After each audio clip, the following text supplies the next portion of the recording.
Oh my goodness, so happy you are here. Welcome to my channel and to this video. Today we are DIY making one of the most delicious portobello mushroom burgers you have ever had. I promise. I will put the full recipe down below, but I think it really helps to have some video footage of how to prepare some of these written recipes. Today we're going to be making the portobello mushroom burger and we're going to be grilling it on this Weber charcoal grill. You can see I'm lighting it up here, and that is the first step. Obviously, you're going to want to prepare that, get your coals nice and hot, and bring it up to temperature.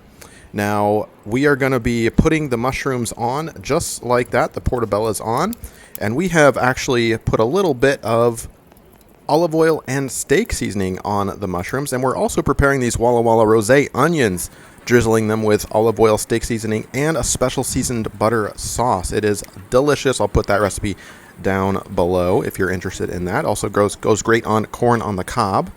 Now, as for the temperature of your grill, you're going to want to hover around 400 to 500 degrees. Be careful, do not put the portobellos on directly over the coals. I like to put them off to the side a little bit, as you can see here, and so as to not burn or roast the underside. Obviously, over the coals directly could be problematic. And I'm going to have the onions.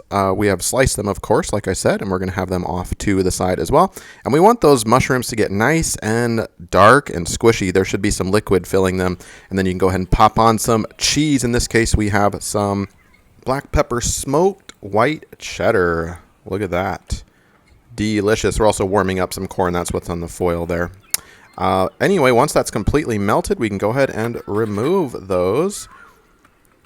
And they should come off pretty easily. You can certainly spray some anti-stick spray prior to, if that helps you. But as long as you use the spatula going with the grate, not against the grates, should lift up pretty easily. And the Walla Walla rosé onions, again with olive oil, steak seasoning, and a special seasoned butter on top.